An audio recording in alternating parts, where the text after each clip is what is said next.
नमस्कार, AB star news देख रहे हैं आप और मैं हूं आपके साथ सोहन सिंह। वक्त हो चला है देश लाइव का, जिसमें बात करेंगे तमाम अहम खबरों की। शुरुआत करेंगे प्रधानमंत्री नरेंद्र मोदी के कर्नाटक दौरे की खबर के साथ में। दरअसल कर्नाटक में इस साल चुनाव होने हैं और चुनाव से पहले गहमा गहमी तेज नजर आ रही है। कर्नाटक में जीत कैसे हासिल करनी है, इसको लेकर तमाम पार्टियां अपने अपने फॉर्मूले पर काम कर रही हैं। वहीं प्रधानमंत्री नरेंद्र मोदी भी लगातार कर्नाटक का दौरा करते हुए नजर आ रहे हैं। इसी कड़ी में प्रधानमंत्री नरेंद्र मोदी एक बार फिर कर्नाटक के दौरे पर पहुंचे। उन्होंने चिकबल्लापुर में श्री मधुसूदन साई आयुर्विज्ञान एवं अनुसंधान संस्थान और श्री सत्य साई राजेश्वरी मेमोरियल ब्लॉक का उद्घाटन किया। इसके साथ ही पीएम मोदी ने एक रैली को भी संबोधित किया। उन्होंने कहा कि कई बार लोग पूछते हैं कि इतने कम वक्त में भारत का विकास कैसे होगा, इतनी चुनौतियां हैं, इतना काम है, इतने कम वक्त में इतना काम कैसे पूरा होगा। सबकी कोशिश यही है कि इस प्रश्न का उत्तर है आजादी के अमृत महोत्सव के दौरान हमने देश के विकास का संकल्प लिया है। पीएम मोदी ने कहा कि पहले भारत के मेडिकल कॉलेज के सामने आने वाली चुनौती का जिक्र करना चाहूंगा। इस चुनौती की वजह से गांव, गरीब, पिछड़े समाज के युवाओं के लिए डॉक्टर बनना बहुत मुश्किल था। अपने राजनीतिक स्वार्थ और वोट बैंक के लिए कुछ पार्टियों ने भाषाओं का खेल खेला, लेकिन सही मायने में भाषा को बल देने के लिए जितना काम होना चाहिए था उतना काम नहीं हुआ। कन्नड़ देश का गौरव बढ़ाने वाली भाषा है। कन्नड़ में मेडिकल इंजीनियरिंग की बढ़ाई हो, इसके लिए पिछली सरकारों ने कोई कदम नहीं उठाया है। कुछ राजनीतिक दल नहीं चाहते थे कि गांव, गरीब, दलित के बेटे या बेटी डॉक्टर बन सकें। पीएम मोदी ने कहा कि लंबे वक्त से देश में ऐसी राजनीति चली है जहां गरीबों को सिर्फ वोट बैंक समझा गया है। पहले गरीब अस्पताल जाने की हिम्मत नहीं कर पाता था, लेकिन हमने इसका समाधान किया है। इससे पहले पीएम मोदी ने कर्नाटक के मुख्यमंत्री बसवराज बोम्मई के साथ सर एम विश्वेश्वरैया के स्मारक पर पुष्पांजलि अर्पित की, साथ ही उन्हें समर्पित संग्रहालय का दौरा भी किया। तो प्रधानमंत्री नरेंद्र मोदी का ये कर्नाटक दौरा कई मायनों में बेहद अहम है और साफ तौर पर कांग्रेस को भी संदेश देते हुए वो नजर आए। उन्होंने साफ तौर पर कहा कि कांग्रेस के अध्यक्ष के गढ़ में बीजेपी की जीत का डंका बजा है और कहीं ना कहीं जिस तरह से बीजेपी प्रधानमंत्री नरेंद्र मोदी के चेहरे पर चुनाव लड़ती है, ऐसे में कर्नाटक में भी बीजेपी की कोशिश यही है कि प्रधानमंत्री नरेंद्र मोदी ज्यादा से ज्यादा दौरे करते हुए वहां पर नजर आए। और यही वजह है कि पिछले 2 हफ्ते में 7वीं बार प्रधानमंत्री नरेंद्र मोदी कर्नाटक पहुंचे हैं और एक बार फिर से पार्टी के जनाधार को मजबूत करने की कोशिश प्रधानमंत्री नरेंद्र मोदी कर्नाटक में करते हुए नजर आ रहे हैं।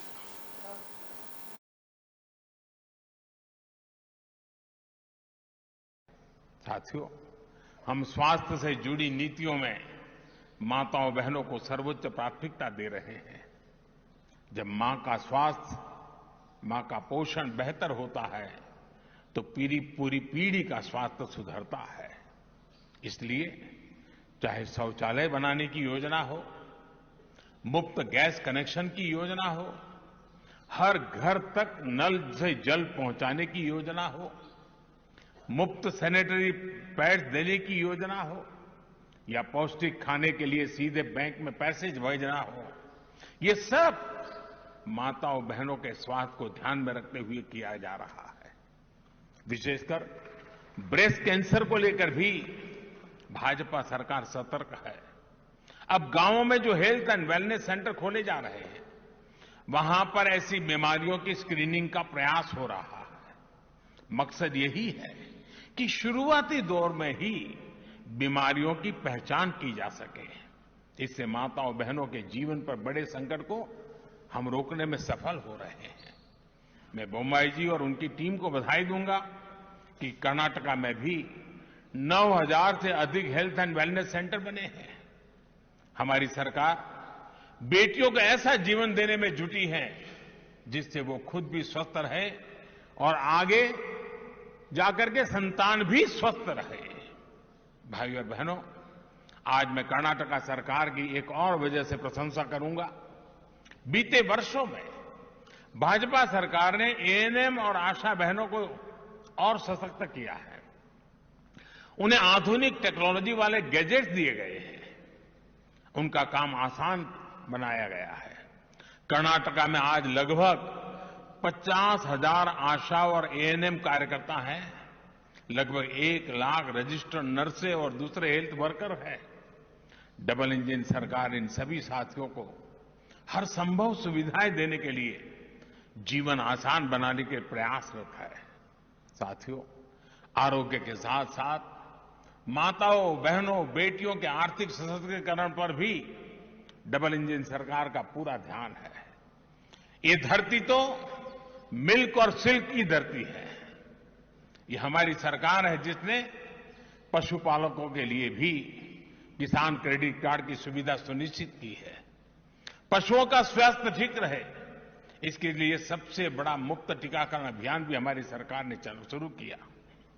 इस अभियान पर 12,000 करोड़ रुपए खर्च किए जा रहे हैं। डबल इंजन सरकार का यह भी प्रयास है कि डेयरी कोऑपरेटिव में महिलाओं की भागीदारी और अधिक बढ़े। गांवों में महिलाओं के जो सेल्फ हेल्प ग्रुप्स हैं, उनको भी।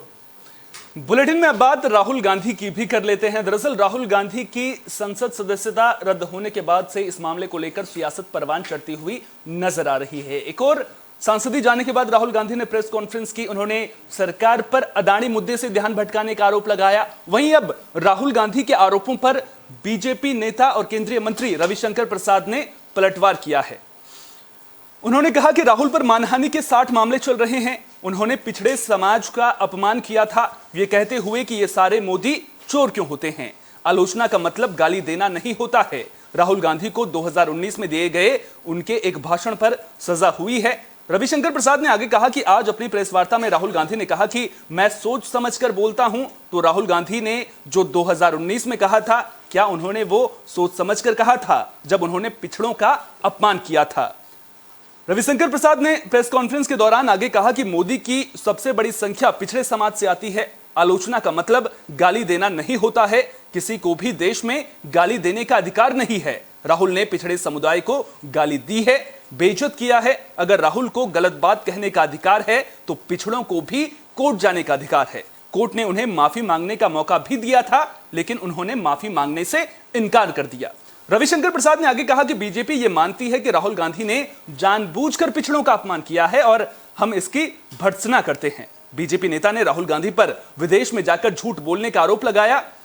उन्होंने कहा कि आज राहुल गांधी ने फिर झूठ बोला है कि मैंने लंदन में कुछ नहीं कहा था। राहुल गांधी ने लंदन में कहा था कि भारत में लोकतंत्र कमजोर हो रहा है और यूरोपियन देश ध्यान नहीं दे रहे हैं। झूठ बोलना राहुल गांधी की फितरत हो चुकी है।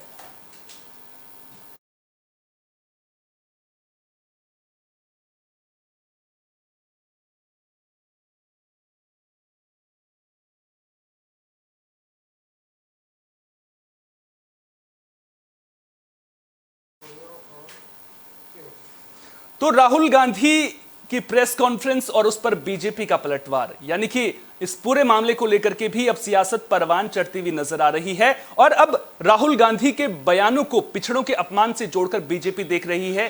क्या ये बीजेपी की जो पिछड़ा वोट बैंक है उसको और मजबूत करने की रणनीति है, या फिर सचमुच बीजेपी राहुल गांधी से माफी मंगवाने के लिए इस तरह के इल्जामात लगाती हुई नजर आ रही है। यह सवाल इसलिए खड़ा होता हुआ नजर आ रहा है कि आपको याद होगा कुछ दिन पहले संबित पात्रा ने भी कहा था कि वे राहुल गांधी से माफी मंगवा कर रहेंगे। लेकिन अब देखना दिलचस्प होगा कि तमाम घटनाएं इस बीच में हुई हैं। राहुल गांधी की माफी की मांग पर जो है वो बीजेपी लगातार अड़ी हुई है। बीजेपी लगातार कह रही है कि राहुल गांधी माफी मांगे। दूसरी तरफ राहुल गांधी, उनकी संसद सदस्यता चली गई, लेकिन उसके बावजूद वो अदानी मामले को नहीं छोड़ रहे हैं। लगातार अदानी मुद्दे को लेकर के हमलावर हैं। सवाल लगातार पूछ रहे हैं कि जो 20,000 करोड़ रुपए का निवेश किया गया था उसमें जो पैसा है, आखिर वो पैसा किसका है। अब ऐसे में सवाल उठता है कि आखिर ये पूरा मामला कहां पर जाकर थमेगा और क्या राहुल गांधी माफी मांगेंगे, या फिर राहुल गांधी की जिस तरह से देश में अभी छवि बनती हुई नजर आ रही है, क्या बीजेपी अलग से ताकत देती हुई राहुल गांधी को नजर आ रही है। यह सवाल इसलिए क्योंकि राहुल गांधी ने जिस तरह से उनकी संसद सदस्यता गई है, उसके बाद जब केजरीवाल समेत तमाम विपक्षी पार्टियों के बयान आए हैं,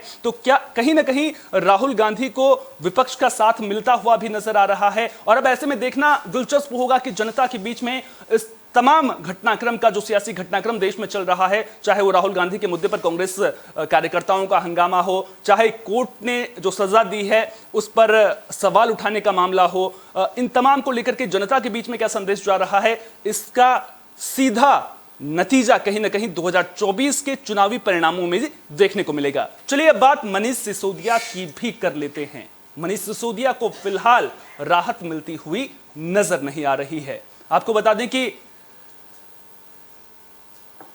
दिल्ली शराब नीति मामले में ईडी की न्यायिक हिरासत में दिल्ली के पूर्व शिक्षा मंत्री मनीष सिसोदिया की जमानत याचिका पर होने वाली सुनवाई टाल दी गई है। उनकी जमानत याचिका पर अब अगली सुनवाई 5 अप्रैल को होगी। बता दें कि सिसोदिया के वकील ने कहा कि उनको ईडी के जवाब की कॉपी अभी नहीं मिली है और उनको जवाब दाखिल करने के लिए अभी और वक्त चाहिए। वकील की इस दलील के बाद कोर्ट ने सुनवाई अगली तारीख तक के लिए टाल दी है। ईडी मामले में मनीष सिसोदिया की हिरासत 5 अप्रैल को खत्म हो रही है। दरअसल दिल्ली की राउज एवेन्यू कोर्ट ने शुक्रवार को कहा कि वो सीबीआई के हाथों दर्ज आबकारी नीति के एक मामले में पूर्व डिप्टी सीएम मनीष सिसोदिया की जमानत याचिका पर 31 मार्च को अपना आदेश सुनाएगी। विशेष न्यायाधीश एमके नागपाल ने नियमित जमानत दिए जाने की याचिका पर अपना फैसला सुरक्षित रख लिया।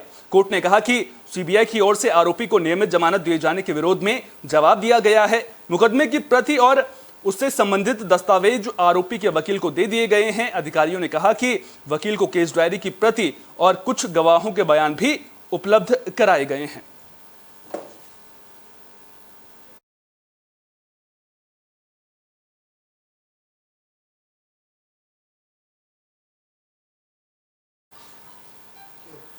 तो मनीष सिसोदिया को फिलहाल राहत मिलती हुई नजर नहीं आ रही है। जिस तरह से सीबीआई और ईडी के फेर में मनीष सिसोदिया फंसे हुए नजर आ रहे हैं, ऐसे में अब उन्हें राहत कब मिलेगी, वो तिहाड़ जेल से बाहर कब आएंगे, जमानत पर जब सुनवाई होगी तो क्या उन्हें जमानत मिल पाएगी, ये वो तमाम सवाल हैं जो कहीं ना कहीं जनता के मन में उठ रहे होंगे। आम आदमी पार्टी भी इसे लेकर चिंतित होगी। दरअसल जब मनीष सिसोदिया जेल में गए थे उसके बाद उनके विभाग भी दूसरे मंत्रियों को देने पड़े हैं और कहीं ना कहीं आम आदमी पार्टी की राजनीति पर भी इसका असर पड़ता हुआ नजर आ रहा है। अब आम आदमी पार्टी के मिशन 2024 पर इसका कितना असर पड़ेगा, इस पर भी नजरें लगातार बनी हुई हैं, क्योंकि आपके कद्दावर नेताओं में मनीष सिसोदिया का नाम आता है और अरविंद केजरीवाल के राइट हैंड माने जाते हैं। ऐसे में क्या आम आदमी पार्टी का मिशन 2024 कैंपेन प्रभावित होगा, सबसे पहले इस पर नजरें होंगी। जिस तरह से अरविंद केजरीवाल भी लगातार एक कोशिश कर रहे हैं कि आम आदमी पार्टी को राष्ट्रीय स्तर पर बढ़ाना है, तो ऐसे में कितना नुकसान पार्टी को हो रहा है उस पर भी नजरें बनी रहेंगी। और जो विपक्षी एकजुटता का ताना बाना बुना जा रहा है, क्या मनीष सिसोदिया की गिरफ्तारी हो या फिर राहुल गांधी की सांसद सदस्यता रद्द होने की बात हो, उसका विपक्षी एकजुटता पर कितना असर पड़ेगा, इस पर भी नजरें हमारी लगातार बनी रहेंगी। अब बात बुलेटिन में आगे भारतीय दूतावासों पर हो रहे हमलों की भी कर लेते हैं। दरअसल विदेशों में भारतीय दूतावासों पर हमलों के मामले लगातार सामने आ रहे हैं और जब ये मामले सामने आ रहे हैं, ऐसे में इन मामलों को लेकर अब भारत सरकार कड़ा रुख अपनाती हुई नजर आ रही है।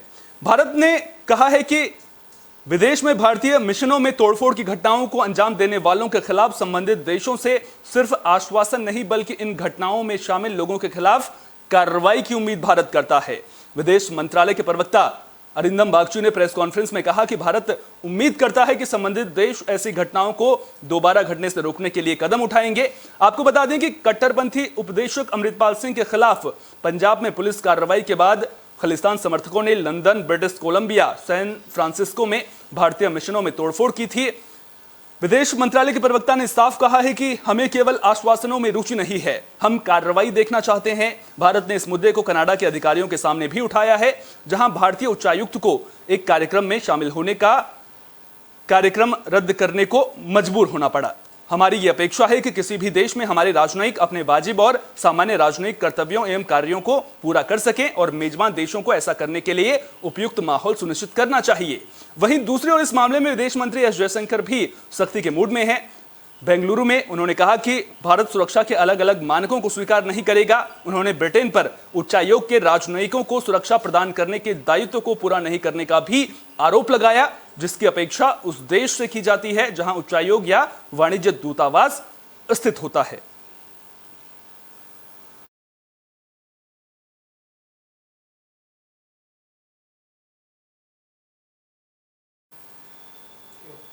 बुलेटिन में अब एक बार फिर से बात राहुल गांधी की सदस्यता की भी कर लेते हैं। दरअसल राहुल गांधी की सदस्यता को लेकर देश में तो घमासान देखने को मिल ही रहा है। कांग्रेस लगातार प्रदर्शन कर रही है, बीजेपी लगातार प्रदर्शन पर सवाल उठाती हुई नजर आ रही है। लेकिन अब मोदी सरनेम को लेकर किए गए कमेंट को लेकर मानहानि के दोषी करार दिए गए कांग्रेस सांसद राहुल गांधी की संसद सदस्यता खत्म होने के बाद विपक्ष के तमाम नेताओं ने इस फैसले का विरोध तो किया ही है। अब लोकसभा सदस्यता खत्म होने के मुद्दे पर राहुल गांधी को भारतीय मूल के अमेरिकी सांसद रो खन्ना का भी साथ मिल गया है। उन्होंने इस फैसले को गांधीवादी दर्शन और भारत के गहरे मूल्यों के साथ विश्वासघात बताया है। भारतीय मूल के अमेरिकी सांसद रो खन्ना ने प्रधानमंत्री नरेंद्र मोदी को यह फैसला वापस लेने की मांग की है।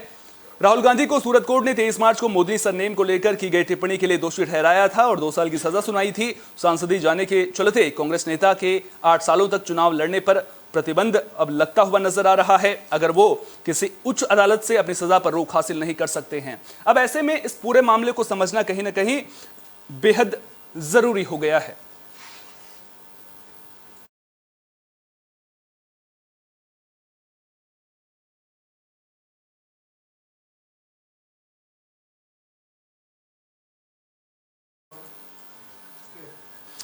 तो राहुल गांधी की सदस्यता चली गई है और घमासान अब विदेशों में भी देखने को मिल रहा है और लगातार विदेश में भी ये मांग की जा रही है कि राहुल गांधी की सदस्यता पर रोक नहीं लगनी चाहिए, रद्द नहीं होनी चाहिए। लेकिन अब राहुल गांधी के पास विकल्प क्या है, राहुल गांधी कैसे 2024 का चुनाव लड़ सकते हैं, इस पर भी नजर डालना कहीं ना कहीं बेहद जरूरी है। दरअसल राहुल गांधी को उच्च अदालत में अब जब दरवाजा उन्होंने खटखटा दिया है, अब ऐसे में देखना दिलचस्प होगा कि उच्च अदालत से उन्हें राहत नहीं मिलती है या फिर मिल पाती है, क्योंकि अगर राहत नहीं मिलती है तब राहुल गांधी 2024 का चुनाव नहीं लड़ पाएंगे। लेकिन अगर राहत मिल जाती है तो कहीं ना कहीं 2024 चुनाव लड़ने के दरवाजे उनके लिए खुलते हुए नजर आएंगे। तो कुल मिलाकर राहुल गांधी के मुद्दे पर घमासान लगातार देखने को मिल रहा है और आरोप प्रत्यारोप का सिलसिला भी पूरे मामले को लेकर लगातार जारी है। बुलेटिन में बात अब अगली खबर की भी कर लेते हैं। दरअसल जम्मू कश्मीर में कभी भी चुनाव हो सकते हैं और चुनाव को लेकर चुनाव आयोग भी कमर कसता हुआ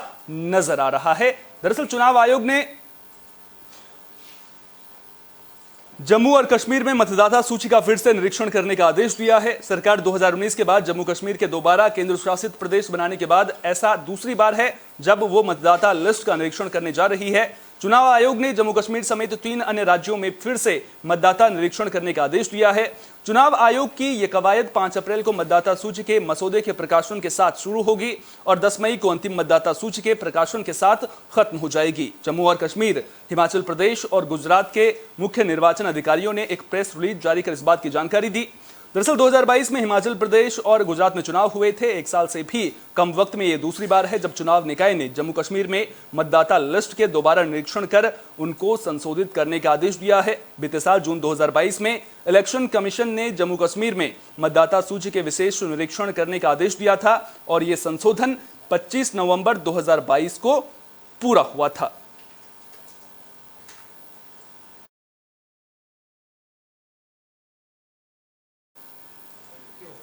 देश लाइव में फिलहाल के लिए इतना ही। देश दुनिया की तमाम अहम खबरों के लिए बने रहिए AB स्टार न्यूज के साथ। फिलहाल दीजिए इजाजत। नमस्कार।